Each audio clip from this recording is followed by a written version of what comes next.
Pour sa dernière édition, le Salon international du livre de Paris, rebaptisé Livre de Paris, le stand de livres et auteurs du bassin du Congo appelé Brazzaville, Pointe-Noire, terre de poésie. Une fois encore, le Congo a marqué sa présence et les officiels français, tout comme les auteurs congolais, chacun avec ses mots, ils ont su parler de ce pays qui avance. C'est une heureuse initiative. Cela voudrait dire, je pense, que ces livres, ces deux villes et ce pays ont un temps illuminé du point de vue de la littérature l'Afrique entière. Nous avons même reçu la visite du président de la République française qui est venu nous saluer et nous féliciter aussi pour la bonne tenue de ce stand, mais surtout pour la promotion que nous faisons, outre de nos auteurs, mais aussi de la langue française. Senghor, 30 ans de vie politique avec Senghor, qu'est-ce que vous nous dites là-dedans? Senghor, il faut dire, a été un homme qui a été fidèle à lui-même. C'est-à-dire fidèle à sa propre culture, la négritude.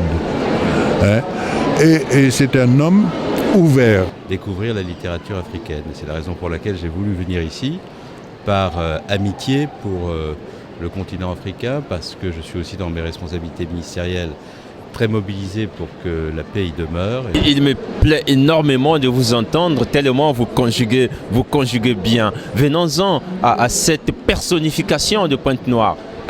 Pointe-Noire seule avait le besoin réel d'être aimée, d'être adoptée, d'être dans une famille adoptive, parce qu'elle se sent seule. Et j'ai l'habitude de dire aussi que quand j'élève le niveau de la réflexion, je dis Pointe-Noire est la seule ville, la seule grande ville de chez nous qui n'ait pas une filiation. La musique avec Elmi Bellimi, le spectacle des sapeurs et puis le prix Mokanda avec pour récipiendaire Maxime Ndebeka. Mais je ne manquerai pas de vous parler de ce prodige de la littérature congolaise, Alain Mabankou, qui était dans sa semaine pour avoir fait la une de bien d'organes de presse ici. Alain était là. Voici donc de façon ramassée tous ceux-là qui ont eu à dire ceci. Le Congo, je l'ai toujours dit, c'est un mouchoir de poche. Cette terre minuscule où bouillonne toute la créativité artistique et culturelle. Et ce bouillonnement a donné des éclats qui vont au-delà même des frontières du Congo, de l'Afrique et aujourd'hui du monde. La littérature congolaise est connue de par le monde entier et de nous retrouver là, moi je pense que c'est une chance. Pointe-Noire, Brazzaville, ville invitée à l'honneur, ville de la poésie, mais ça ne peut être que cela. Pointe-Noire, c'est la vie de Tshikao Tamsi. S'il vous plaît, par la reconnaissance internationale, Tshikao Tamsi est l'un des plus grands poètes du XXe siècle.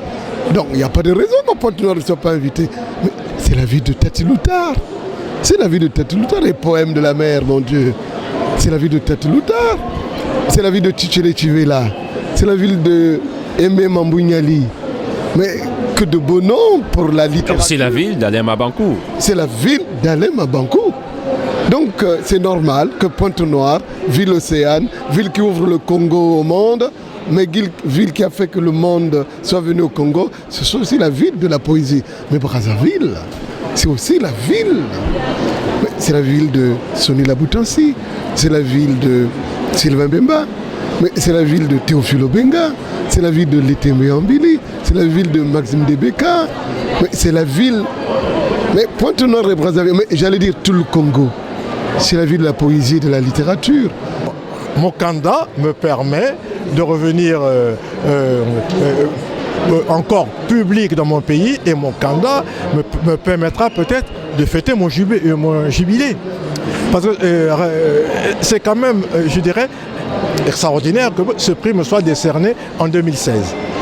Brazzaville reste pour moi la capitale à la fois historique, politique, la capitale qui a sauvé la France. On parle beaucoup de l'appel du 18 juin en Angleterre, mais on ne parle jamais de 1944 à Brazzaville. C'est là que De Gaulle est venu se réfugier pour redoper les troupes et aller chercher à libérer la France. La case De Gaulle existe toujours. Donc voilà, c'est bien qu'il fasse cet honneur, mais j'aurais voulu même plus. Alain, je tiens cette phrase de vous, si ce n'est de toi, si on peut se tutoyer. Dany a eu la chance de dire, vous avez eu la chance de dire à Dany qu'il était le plus congolais des Haïtiens. Des Haïtiens. Et moi, je suis le plus haïtien des Congolais. Des Congolais. Oui. Dany est à côté de Alain, Alain à côté de Dany. Dany, Alain à l'école, qu'est-ce que j'ai dit, au Collège de France, votre avis? Et lui, il est à l'Académie française. Hein. Allez-y. Mais Alain au Collège de France, c'est un peu moi. Voilà. Je suis aussi au Collège de France comme il est aussi à l'Académie. Oui. Quand j'y suis, ce que nous avons voulu montrer de manière publique, c'est que l'amitié est une valeur qu'il faut réhabiliter. L'amitié dans la littérature qui existait déjà. Quand j'ai vu cette scène entre Senghor et Césaire, main dans la main, deux vieillards allant vers le loin, c'était magnifique. Cette idée dès que deux écrivains partagent un même espace littéraire, ils doivent se mettre à distance pour s'espionner, se dire du mal. Elle est finie, elle n'est pas productive, elle ne vaut rien, elle n'incite personne. Et le lecteur est un peu en désarroi quand il voit qu'il doit partager ses sentiments. S'il aime celui-ci, il ne doit pas aimer celui-là, il ne doit pas dire. Il faut inventer une autre manière de voir le monde. La littérature ne peut pas tout le temps prêcher l'amour et les écrivains se détestent. Ce n'est pas normal. Avec l'entrée de Alain Mabanckou au Collège de France, c'est le Congo qui s'inscrit en lettres d'or dans la littérature monde.